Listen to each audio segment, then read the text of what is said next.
So today I started rereading the first draft of Fluvia to kind of get familiar with the beginning of the story and everything.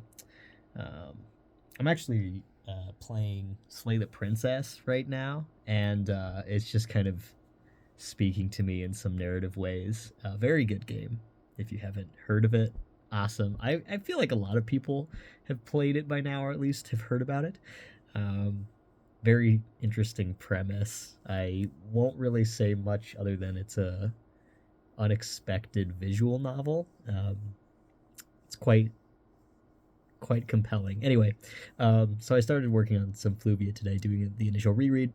I sat with the manuscript for probably about a week and a half since I finished working on it. Um, and so today was revisiting it just to kind of get, initial impressions and going over what I think I need to change, some things that I'm noticing just, right off the bat, right? So some things when going back and editing I look for are what are the big shapes of the scene. So like the opening scene, it's about like a federal agent expedition into like an Area X zone and trying to capture the simplicity of that image while detailing some like incredibly alien landscapes and environments or environmental maybe like obstacles or hazards. A little bit roadside picnicky stuff like that. So I look at some of my descriptions and I think I get a little wordy because I like ornamentation in my prose. I like to have it be kind of sparkly, which maybe that's. I always worry about being too purple, because I have an English student background, so I I want to like show off in a way, right? And just make something that's pretty to read, like poetry, right? But again, good poetry does not good prose make, right? That's something I've always struggled with. And I think it's honestly, Stephen King has that advice of kill your darlings. And I think he means that about, not just some of the cooler parts or like your loved parts in the story that you're working on, um, but your ornamentation as well. And so that's something I'm really kind of sensitive to. Um, it just on the reread, but the first couple chapters, well, it dives into the teacher who is cultivating a drug, like a psychedelic, uh, Lovecraftian kind of drug. Um, and he's like dealing it to make money on the side, right? And he initially was like only dealing it for a couple months, and then it kind of just like escalated a little bit, like Heisenberg, Walter White, right? But I don't really think of this teacher as nearly that severe. He's more just kind of like swept up in his own small town pride. It's like nothing. It's nothing too gargantuan. Yet maybe, right? Like I could expand into something else, but the overall scope right now is like fairly narrow in that way. Which I'll detail, more as I kind of explain my process as it goes along.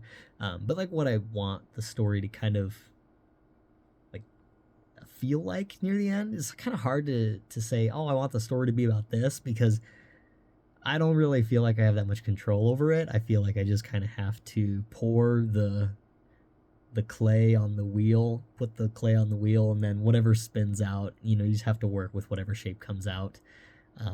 I've worked with rewrites before, like total rewrites, trying to get the initial shape down, and it was just so hard.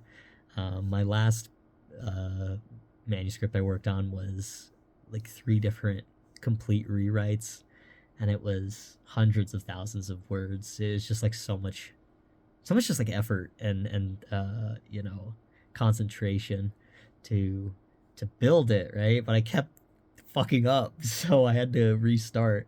I would just get to the end of it, and like my second attempt, it was way too long. It was like 300,000 words, dude. I don't even know what I was thinking. I get like halfway through reading it, and I'm like, there's fucking 150K more words, or like I cannot I don't want to finish this. Like, if you don't want to finish your own manuscript, that's bad news, right? Uh, so anyway, I was like, I'm just gonna fuck it. I'm just gonna rewrite it. I still don't know if that last half is like genuinely good, right? Because I just didn't have the effort. Anyway, that's like old stuff. But anyway, this current story. So I'm detailing the teacher finding out on the news about this couple that he sold the drug to a few weeks back. Their bodies are found in a motel room somewhere in the middle of like Nebraska, and the news shows some like graphic imagery of their like exploded bodies of this like green alien material that's like also covering the city in the initial scene with the federal agents. So it's like building up to that, right? Like give you a presentation of what the area becomes, and then it's like, okay, this is where it begins, where the person who's responsible for it uh ends up finding out about it on the news, right? So he doesn't even hear about it firsthand. He sees his work being done at a distance. And then anyway, he goes to bed without checking on the fungus or the lichen, because he's frankly just kind of like in shock. But I don't know how well that plays, so maybe I'll have to accentuate that a little bit more as well. He has like a professional teachers meeting the next day after school, I believe, and that scene, to me, rereading it, feels a little maybe to like an outsider of education it probably is convincing enough, but I think I don't have very clear motivation on some of the agenda items that the other teachers have. Because right now, Philly is his name, Philly Kodiak. He is very disturbed by what he's seen and what he knows about himself, right? That my drug that I sold to these people killed them, and then it's also a national news story, and I'm the only one who knows that I did it for now, right? So anyway, he's like kind of struggling to keep up with this professional meeting. So I'm looking at this scene and I'm like, okay, well, I think it reads well to a non-education person, but there's not enough agenda motivation from the teachers. So I think I'll have to rewrite the conversation, maybe make it a little bit more concentrated on his anxiety internally, driving a little bit more of that internal dialogue with himself rather than, surface level, just like spoken dialogue. So that's something I'm looking back to as I rewrite, is to enhance, because other stuff that I've been reading really spends a lot of time like internally monologuing to kind of establish perspective. And that's something I don't really do very much. I think in my writing, I tend to rely a lot on the exterior of like what people say and what they do, and how they interact with each other to establish characterization, which is good, right? You wanna have both, but I think I kind of lack a little bit more of that like poetic monologuing nuance that a lot of